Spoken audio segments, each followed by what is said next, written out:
কাজু বাদাম। এবার আমি একটি ঢাকনা দিয়ে ঢেকে এটাকে 10 থেকে 15 মিনিট রান্না করব।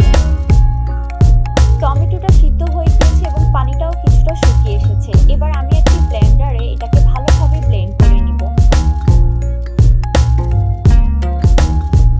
যে প্যানে আমি গ্রেভিটা রান্না করব ঠিক সেই প্যানে একটি ছাঁকনি দিয়ে ব্লেন্ড করা টমেটোটা ছেঁকে নিচ্ছি।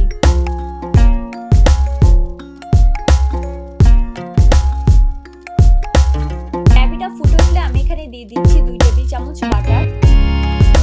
এরপর দিয়ে দিচ্ছি 1 চা চামচ কসুরি মেথি, দিয়ে দিচ্ছি 1 টেবিল চামচ চিনি, দিয়ে দিচ্ছি 2 টেবিল চামচ ক্রিম।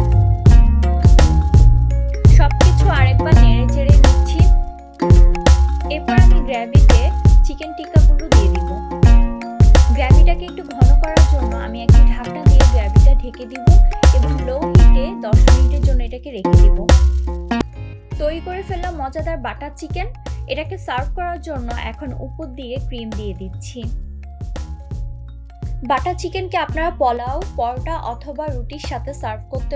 বাটার চিকেন রেসিপিটি যদি আপনাদের ভালো লেগে থাকে তাহলে অবশ্যই লাইক, কমেন্ট এবং শেয়ার করবেন এবং পরবর্তীতে আরও নতুন ভিডিওর সাথে থাকতে আমার চ্যানেলটি অবশ্যই সাবস্ক্রাইব করবেন। ততদিন পর্যন্ত ভালো থাকবেন। আল্লাহ হাফেজ।